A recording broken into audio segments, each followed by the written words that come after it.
আলহামদুলিল্লাহ আমার ফার্স্ট ব্যবসা আছে দুনিয়াতে বাচ্চা আছে আপনাদের দোয়াই। তবে আমার একটা কথা তোমরা যারা আছো যে ফ্যামিলিতে হচ্ছে ভাই ভাইয়ের কোনো দ্বন্দ্ব নাই, এই ফ্যামিলির সাথে দুনিয়ার কেউ পারে না।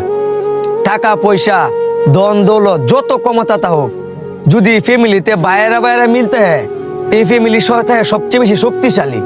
আর যদি বাইরে দ্বন্দ্ব থাকে, এই ফ্যামিলির ধ্বংস করার লাগে বাইরে থেকে কোনো শত্রুর প্রয়োজন হয় না, এই ফ্যামিলির এমনিতেই ধ্বংস হয়ে যাবে। তবে আমি মনে করি যদি পৃথিবীতে শক্তিশালী ভাবে বাঁচতে চাও, যদি এই পৃথিবীতে যত খারাপ শক্তির সাথে যুদ্ধ করে বাঁচতে চাও, তাইলে মনে করি বাইরে মিল থাকাটা জরুরি। কারণ একমাত্র বাইরের লাগে কারি থেকে রক্ত দিব, এছাড়া অন্য কারোই এই সাহস নাই যে একজন কারি থেকে কূপ লইব বা বাড়ি খাইব।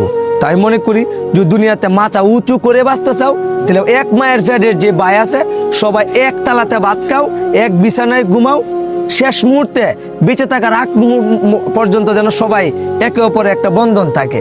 তবে ভাই ভাইয়ের মিলটা অধিকাংশ ক্ষেত্রেই নারীর কারণে যদিও ধ্বংস হয়, তবে ভাই ভাইয়ের মিল থাকলে এই নারীরও ক্ষমতা না এটার মধ্যে হস্তক্ষেপ করা। দোয়া করি পৃথিবীর সকল ভাইদের জন্য বন্ধন অটুট থাকে এবং সকলে যেন সুন্দরভাবে দুনিয়াতে বসবাস করে, নাকি? আমার এই পাঁচ ব্যবসা যেন সবসময় সুস্থ সবল ভাবে বেঁচে থাকে এবং আমাদের এই বন্ধুত্বর মতো যে আচরণ এবং আমরা যেভাবে একদম ফ্রেন্ডলি মিলামেশা করি, যেন সবাই দোয়া করেন যেভাবে থাকতে পারি। আর তোমরা সবাই আমার লাগে দোয়া করবা যেন আমি সারা দেশ দিগালে তাণ্ডব চালাইতাম পারি।